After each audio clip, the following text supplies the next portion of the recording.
G'day guys and welcome to Aussie English. My objective here is to teach you guys the English spoken down under. So whether you want to speak like a fair dinkum Aussie, or you just want to understand what the flippin' hell we're on about when we're having a yarn, you've come to the right place. So sit back, grab a cuppa and enjoy Aussie English.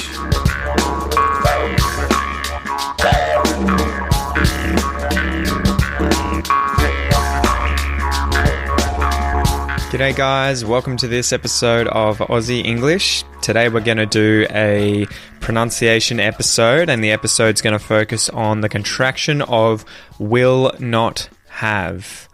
Will not have. And this gets contracted to 3 different forms, more or less. Won't have is the first one.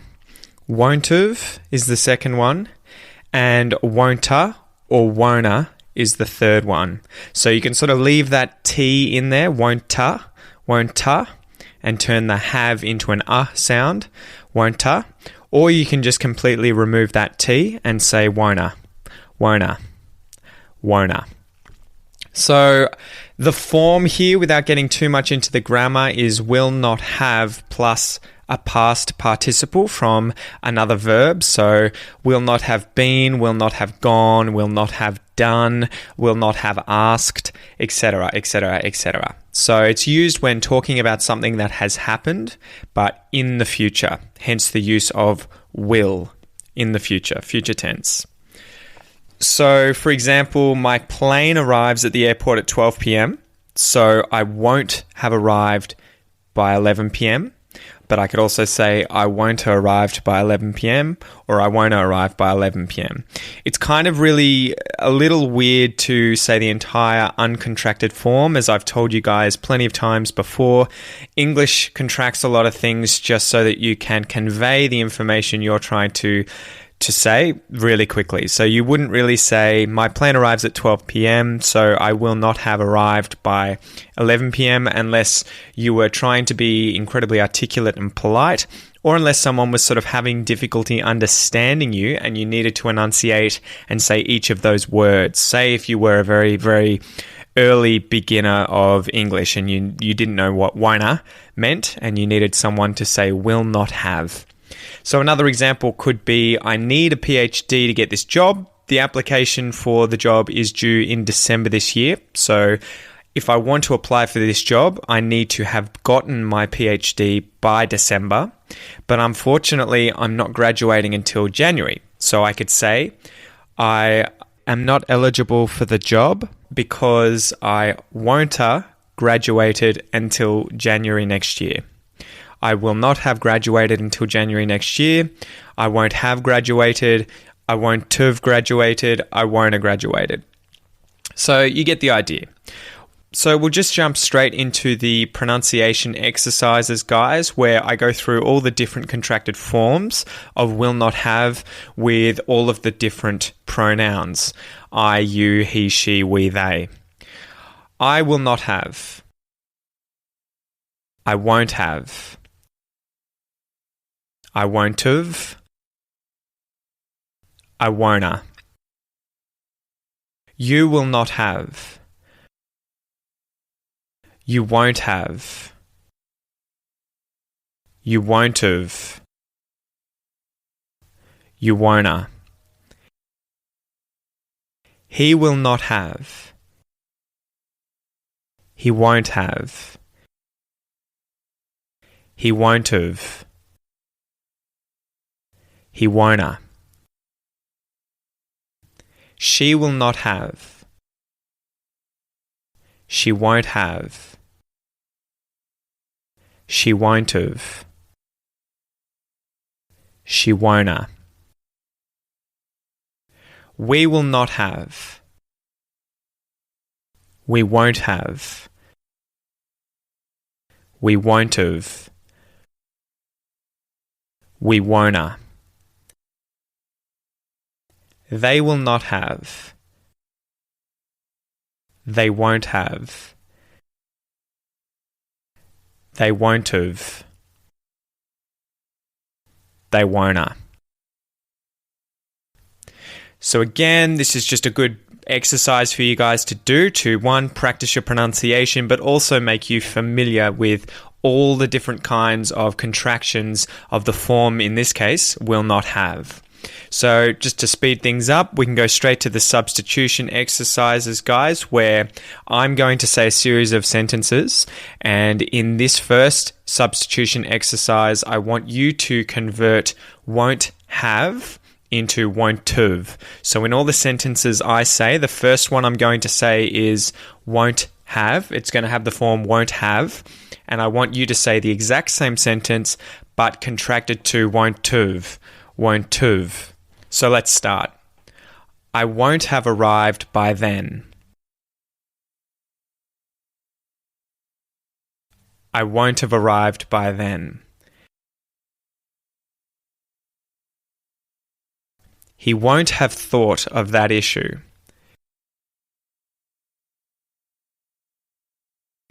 He won't have thought of that issue.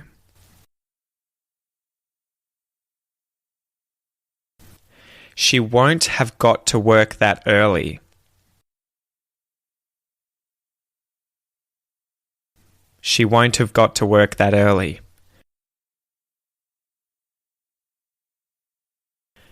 You won't have finished the essay in time.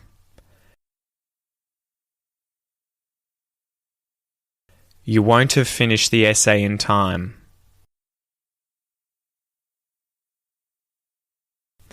Things won't have been as bad as you think. Things won't have been as bad as you think.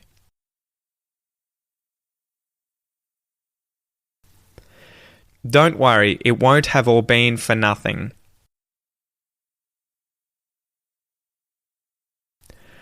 Don't worry, it won't have all been for nothing.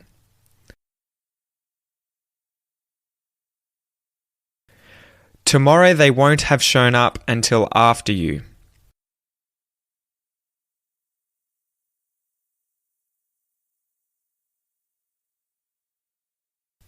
Tomorrow they won't have shown up until after you.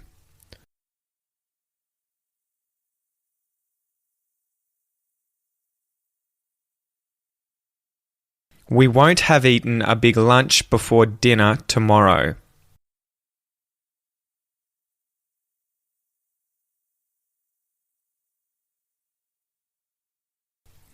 We won't have eaten a big lunch before dinner tomorrow.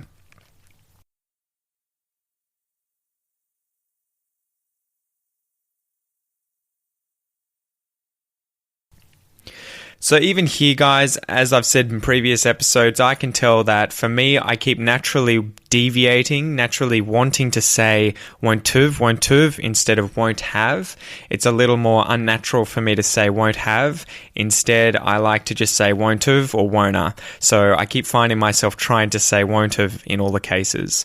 Anyway, let's do the next substitution exercise, guys. And this time I'm going to say the same sentences, but this time I'm going to say them with won't have, and I want you to convert them into won't-a. Won't-a. Won't-a. I won't have arrived by then.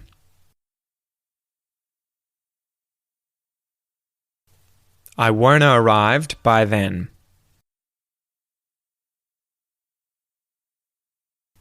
He won't have thought of that issue.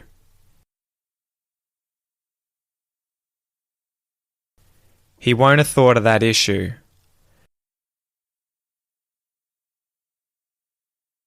She won't have got to work that early. She won't have got to work that early.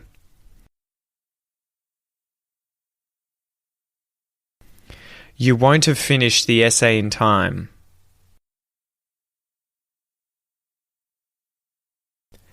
You won't have finished the essay in time.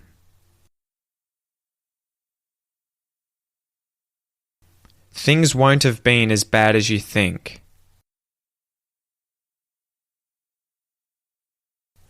Things won't have been as bad as you think.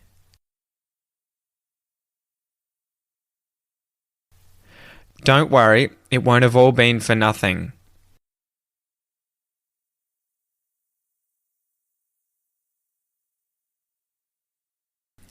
Don't worry, it won't all been for nothing.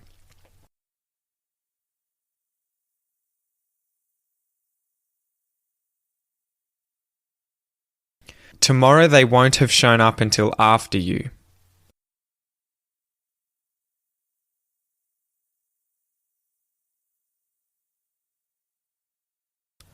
Tomorrow they won't have shown up until after you.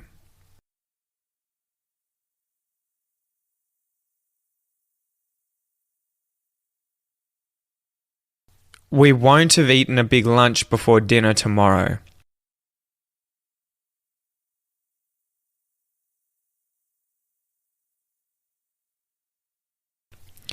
We won't have eaten a big lunch before dinner tomorrow.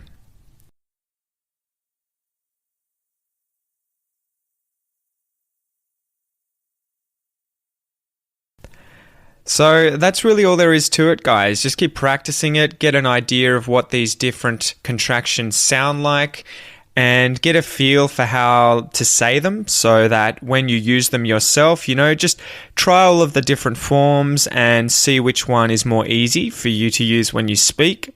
Native speakers are going to understand all of these, but the main reason I try and teach you all the different forms is that just in case you get into a habit of using the most contracted forms when you speak, whether it's with natives or with people who speak English as a second language, if they ask you to articulate and repeat what you've said because they haven't understood, you know how to uncontract the different forms so that you can go from won't to won't have, and will not have if people are having trouble.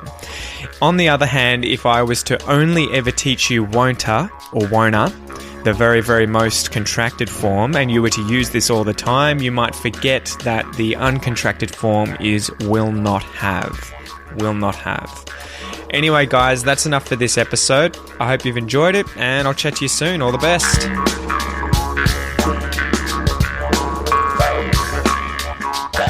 Thanks for listening to the Aussie English podcast, guys.